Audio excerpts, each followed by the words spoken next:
Oi, turma, do livro Chico é Kardec, com Carlos Abatelli e Inácio Ferreira, no texto Amália Domingos Soler.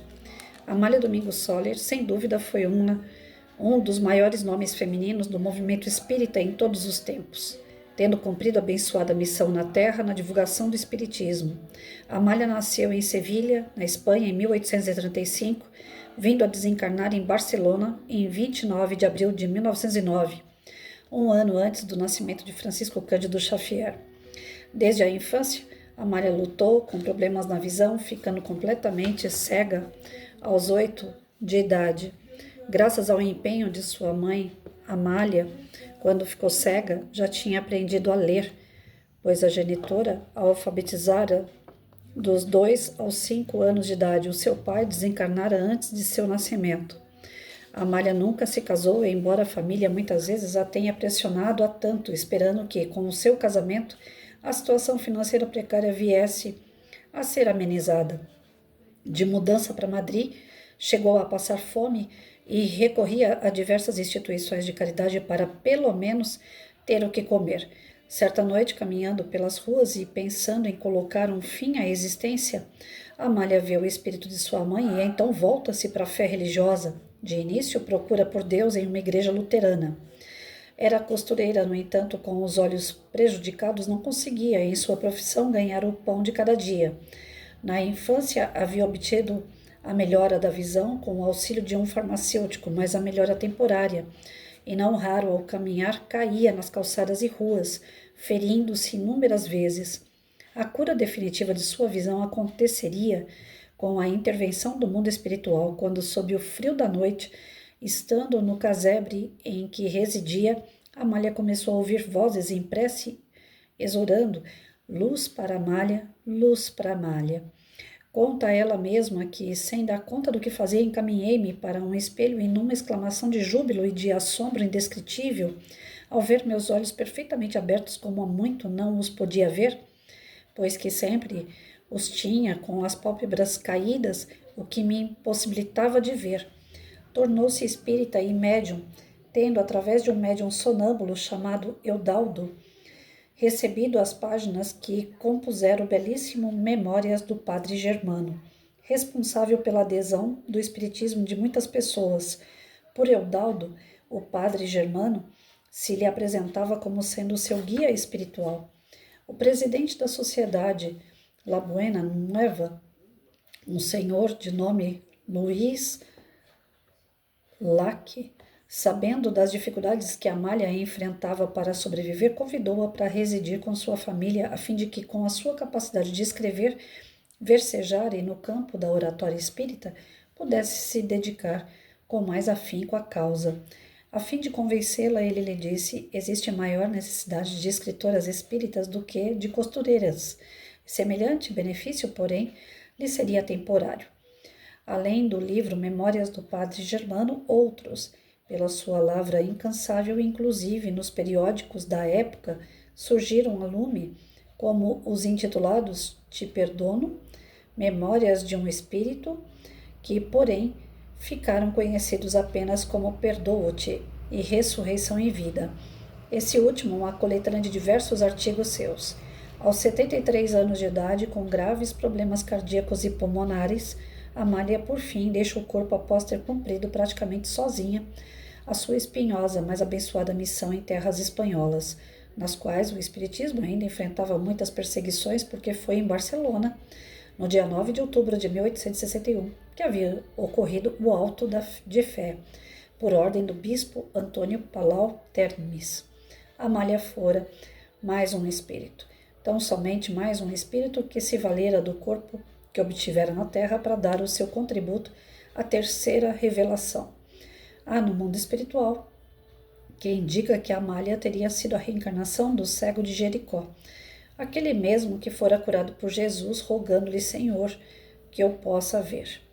Na reencarnação, a mais justa das leis, e depois do amor, a que se dá significado à vida depois dos séculos, o cego de Jericó voltaria à terra na condição física de frágil mulher, porém de bravura inquebrantável.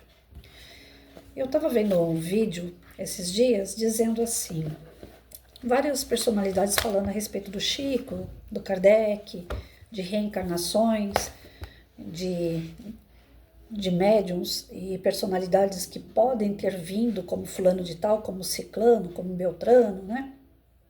E a maioria das personalidades que estavam ali debatendo sobre o assunto falaram, gente, qual é a real importância de saber quem foi no passado a pessoa?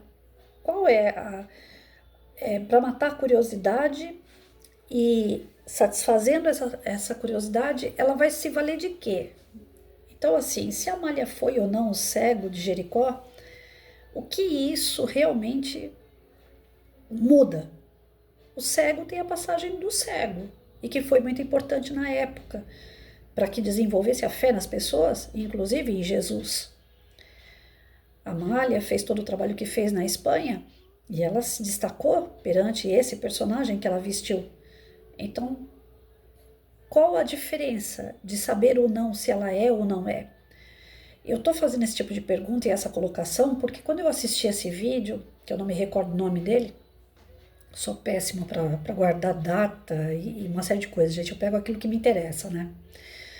E vendo o vídeo, eu fiquei pensando, falei, eu peguei esse livro aqui para matar uma curiosidade. Será que Chico foi Kardec? E eu tô tomando assim uma chapuletada atrás da outra em razão disso. Porque o livro ele tem uma dimensão de conhecimento que eu não possuo. Então, pela minha ignorância, pelo meu estado ainda atrasado, muitas coisas que eu leio do livro eu ainda não concordo, não assimilo, não entendo. E fico me debatendo diante dos textos, tentando achar um significado deles para a minha vida. Porque tudo que eu leio eu procuro colocar em prática na minha vida. E aí eu vejo que é um livro bem teórico, embasado muito nessa situação de quem era quem, né? A questão sexual, se era homem, se era mulher. Enfim, eu acredito que o objetivo principal do livro, até agora encontrado por mim na minha pequenez, é que não importa quem sejam os personagens, em que época, se era homem, se era mulher, se era Chico, se é Kardec, se é o cego de Jericó, se é Amália, não importa. O que importa é a grandeza daquele ser no momento em que ele estava aqui, fazendo o personagem que ele se prontificou a fazer e dando conta do seu recado.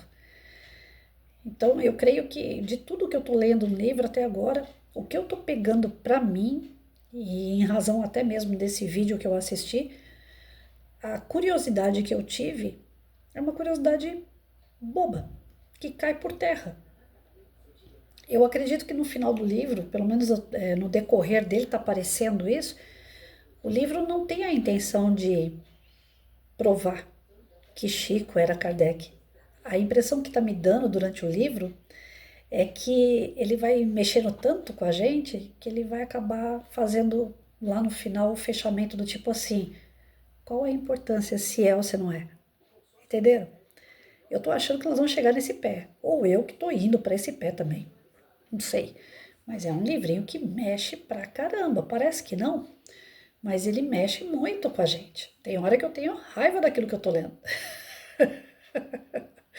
Eu não concordo, eu não consigo ver uma razão para alguns comentários dentro desse livro, de determinados assuntos.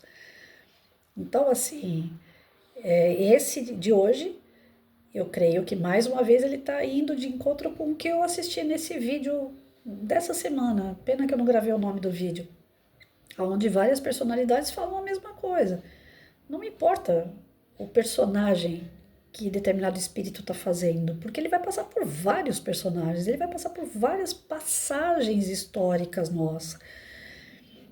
O que importa é que ele dê conta do recado. É o que mais importa.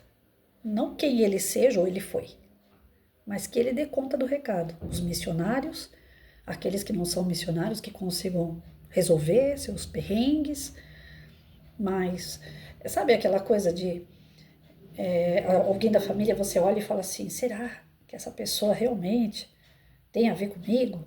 Será que essa pessoa, será que eu fiz mal para ela no passado? Alguns de nós temos essas curiosidades, né? É natural. E aí eu acho que o livro está batendo nessa tecla. Não importa quem está do teu lado, quem ele foi. Importa quem ele é. Quem ele está fazendo ali na hora o papel. E você. O papel que você está fazendo. É isso que importa. Agora, se você feriu essa pessoa no passado, ou se ela te feriu, se são inimigos do passado, se são amigos, se são amores do passado, não tem importância. O que importa são as ações desses espíritos, nós, enquanto espíritos, né? O que nós estamos fazendo da nossa encarnação, da oportunidade que nós temos. E eu tô achando que o livro vai levar a gente para chegar nessa conclusão. Ou pelo menos, se não o livro não levar, eu tô levando para esse lado. Porque realmente minha curiosidade caiu por terra. Já não tô vendo graça nenhuma de querer saber se Chico era Kardec ou não. O que importa é que Chico foi Chico e Kardec foi Kardec.